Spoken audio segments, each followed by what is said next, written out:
Et nous revenons sur le principal titre de cette édition, sur l'ouverture du Festival ouest-africain des arts et de la culture.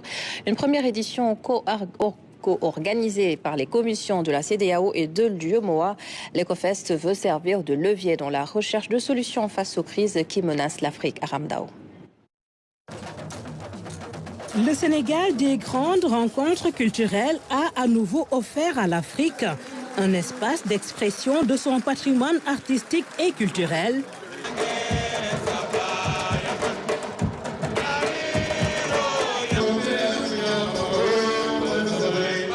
Le Festival ouest-africain des arts et de la culture a trouvé au Grand Théâtre national de Dakar un point de départ rythmé et fédérateur.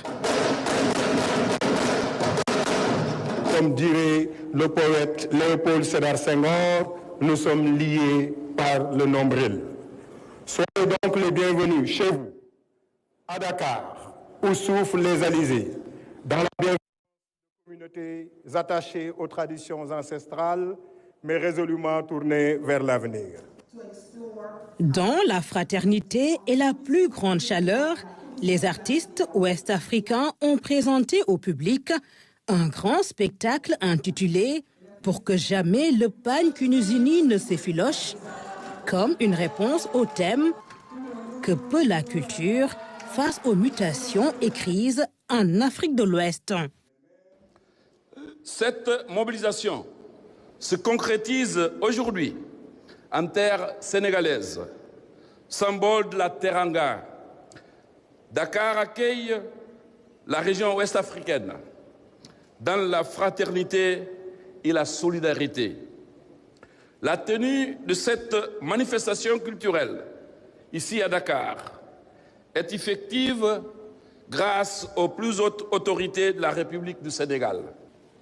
Aujourd'hui est un jour mémorable pour nous, un jour historique. Et c'est avec beaucoup de bonheur que nous voyons la concrétisation de ce festival tant attendu depuis 38 ans. Car il faut le dire, la gestation a été longue, lente et difficile. En effet, EcoFest a été institué depuis 1987 par les chefs d'État et de gouvernement de notre région dans le but de renforcer l'intégration entre les peuples d'Afrique de l'Ouest. La CEDEAO et l'UEMOA sont en avant dans l'organisation de ce festival que le Sénégal a réussi à faire tenir. La gratitude a été exprimée au Premier ministre Ousmane Sonko, venu présider l'édition inaugurale.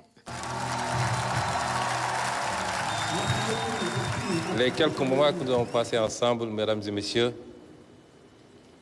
sont parmi les meilleurs moments que j'ai vécus depuis très très longtemps. Et qui m'ont permis de voir combien j'étais fatigué des chiffres et des statistiques. Vive la culture. Je m'en vais maintenant, comme je vous l'ai dit, son Excellence le Président Bassirou Diomaye Faye m'a demandé de le représenter à cette cérémonie. Et je m'en vais vous délivrer le message qu'il veut partager avec la communauté culturelle d'Afrique de l'Ouest, d'Afrique et du monde entier. Le message du président de la République, transmis par le Premier ministre, exprime la fierté du Sénégal d'accueillir cette grande première et la force de l'intégration culturelle. L'intégration culturelle a toujours précédé l'intégration politique en Afrique de l'Ouest. Elle en est le socle vivant et durable. Cheikh Anta Diop nous l'a enseigné. L'unité culturelle de l'Afrique est une réalité tangible. Celle de l'Afrique de l'Ouest l'est encore davantage. Les grands empires du Ghana, du Mali et du Songhai, aux aires linguistiques, Mandinka, Hausa ou Peul et j'en passe, notre histoire est celle d'une continuité humaine et géographique que les frontières coloniales n'ont jamais réussi à briser.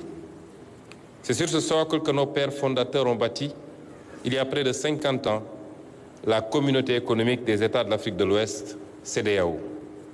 Des acquis remarquables ont été obtenus, comme la libre circulation des personnes et des biens.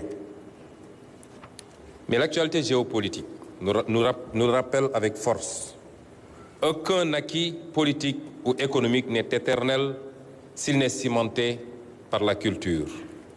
C'est pourquoi le thème de cette première édition de l'EcoFest, Mutation et crise géopolitique en Afrique, que peut faire la culture, est d'une pertinence brûlante. Que peut faire la culture? Elle peut tout parce qu'elle est partout. Elle peut rassembler là où la politique divise. Elle peut réparer là où les conflits déchirent. Elle peut inspirer là où le doute paralyse. L'objectif de ce festival...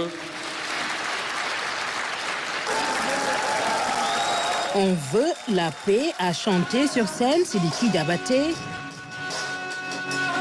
Ismaël Lo, grand chantre de l'unité africaine, embauchera la même trompette. La paix, crie du bonheur, même si le ciel pleurait, luttons pour nos... Une Afrique unie et en parfaite symbiose pour surmonter les épreuves.